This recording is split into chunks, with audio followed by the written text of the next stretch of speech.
मध्य प्रदेश की सियासत अब संविधान के इर्द गिर्द घूमने लगी है। एक तरफ बीजेपी आपातकाल के 50 साल पूरे होने पर संविधान हत्या दिवस मना रही है, तो वहीं दूसरी तरफ कांग्रेस संविधान बचाओ सत्याग्रह के साथ सड़क पर उतरी है। देखिए रिपोर्ट।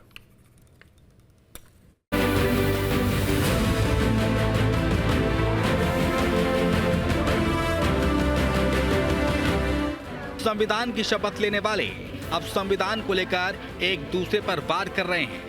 मध्य प्रदेश में बीजेपी और कांग्रेस के बीच संविधान की जंग छिड़ गई है। बीजेपी ने कांग्रेस पर जुबानी वार करते हुए 25 जून 1975 को इमरजेंसी लगाकर संविधान की हत्या करने का आरोप लगाते हुए सवालों को कटघरे में खड़ा किया है। वहीं बीजेपी राज्य के हर जिले में आपातकाल के 50 साल को लेकर कार्यक्रम कर रही है। भोपाल में आयोजित एक कार्यक्रम में जहां केंद्रीय मंत्री CR पाटिल मुख्य वक्ता होंगे और मीसाबंदियों को सम्मानित किया जाएगा। बीजेपी बनाम कांग्रेस, किसने तोड़ा संविधान? संविधान सत्याग्रह बनाम संविधान हत्या दिवस। 25 जून 1975 लोकतंत्र का काला दिन। संविधान की हत्या हुई थी। बीजेपी आपातकाल के 50 वर्ष पर कार्यक्रम का आयोजन। भोपाल समेत सभी जिलों में आयोजन होंगे। बीजेपी संविधान को तोड़ रही है। कांग्रेस प्रदेश में कांग्रेस का संविधान सत्याग्रह शुरू। सत्याग्रह में संविधान पाठ, पदयात्रा और जनसभा। सियासत के केंद्र में संविधान निर्माता। क्या संविधान बनेगा? 2028 के चुनाव का मुद्दा। बीजेपी के नेता संविधान की हत्या को लेकर कांग्रेस को जमकर घेर रहे हैं। उन्होंने कहा कि कांग्रेस ने लोकतंत्र को कुचला था। हम उस काले दिन को कभी नहीं भूल सकते।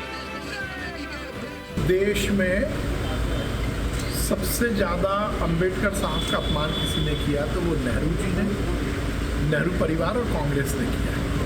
नेहरू जी ने ताज़िंदगी अंबेडकर साहब को कभी लोकसभा में नहीं पहुंचने दिया। लोकतंत्र के मूल आधार संविधान जिसके रचयिता बाबा साहब अंबेडकर हैं, उस संविधान को तिलांजलि देने का काम कांग्रेस ने किया। कांग्रेस भी बीजेपी पर सीधा आरोप लगा रही है। उन्होंने कहा कि बीजेपी संविधान की आत्मा से खेल रही है। दलितों, पिछड़ों, अल्पसंख्यकों के हक को छीन रही है। इसके विरोध में हर जिले में संविधान की प्रस्तावना पढ़ी जाएगी, पदयात्रा निकाली जाएगी, जनता को उनका अधिकार बताया जाएगा। जिस तरह का अत्याचार मध्य प्रदेश में हो रहा है, इसके खिलाफ हम संविधान सत्याग्रह कर रहे हैं। और जिस तरीके से ग्वालियर के अंदर भारतीय जनता पार्टी से जुड़े लोग वहां पे बाबा साहब अंबेडकर की मूर्ति का विरोध कर रहे हैं, कोर्ट के आदेश के बावजूद जो विरोध करने का काम कर रहे हैं, और ये सरकार उनको संरक्षण दे रही है। हम पूरे प्रदेश के अंदर समरसता के भाव के साथ संविधान दिवस के रूप में बना रहे हैं। हर जगह दलित बस्तियों के अंदर यहाँ पे हमारे सभी बड़े लोग वहाँ पे जा रहे हैं। 25 तारीख को वहां पे बड़ा सत्याग्रह ग्वालियर के अंदर माननीय प्रदेश अध्यक्ष जो प्रभारी जी के और सभी वरिष्ठ नेताओं के नेतृत्व में रखा।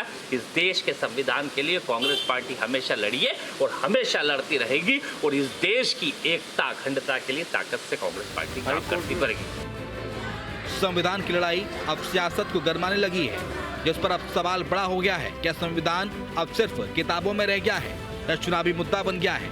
देखना ही है कि साल 2028 के चुनावी रण में जनता किसके साथ जाएगी। न्यूज स्टेट के लिए भोपाल से अतुल शर्मा की रिपोर्ट।